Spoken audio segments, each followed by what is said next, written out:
अस्सलामु अलैकुम वरहमतुल्लाहि वबरकातुहू। जैसा कि आप हजरात के इल्म में है कि जॉइंट पार्लिमानी कमेटी यानी जेपीसी ने वक्फ तरमीमी बिल 2024 के सिलसिले में राय तलब की है। एक मुअज़्ज़ज़ शहरी होने की हैसियत से हम सब की जिम्मेदारी है कि इस मौके पर अपनी राय जेपीसी तक ज़रूर पहुँचाएँ। इस सिलसिले में all India Muslim personal law board के प्लेटफार्म से मजबूत, मुनज़्ज़म और मुत्तफ़िक़ा तरीक़े से राय देने का सिलसिला शुरू किया गया है।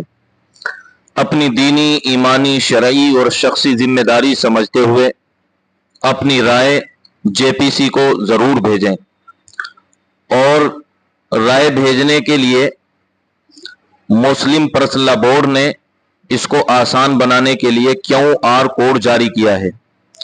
अब बहुत से अहबाब की तरफ से ये तशवीश थी कि हम अपनी राय जेपीसी को कैसे भेजें।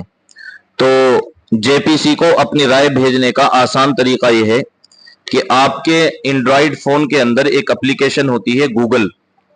इसी एप्लीकेशन की दाईं तरफ एक इमेज स्कैनर होता है, उस पर हम क्लिक करेंगे।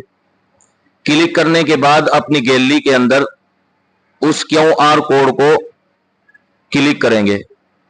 ये क्लिक करने के बाद इस तरह स्कैन होगा और एक वेबसाइट खुद ही खुल जाएगी। इस पर हमें फिर क्लिक करना है।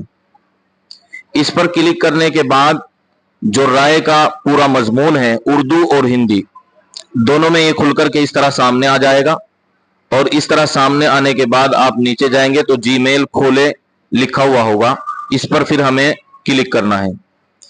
इस पर क्लिक करने के बाद फिर भेजने का एक बटन इस तरह का जो है दिखाई देगा, उस पर हमें भेज देना है।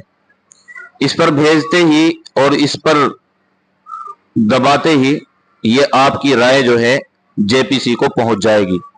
तो ये तरीका था QR कोड के जरिए जेपीसी तक अपनी राय को पहुंचाने का। अस्सलामु अलैकुम वरहमतुल्लाहि वबरकातुहू।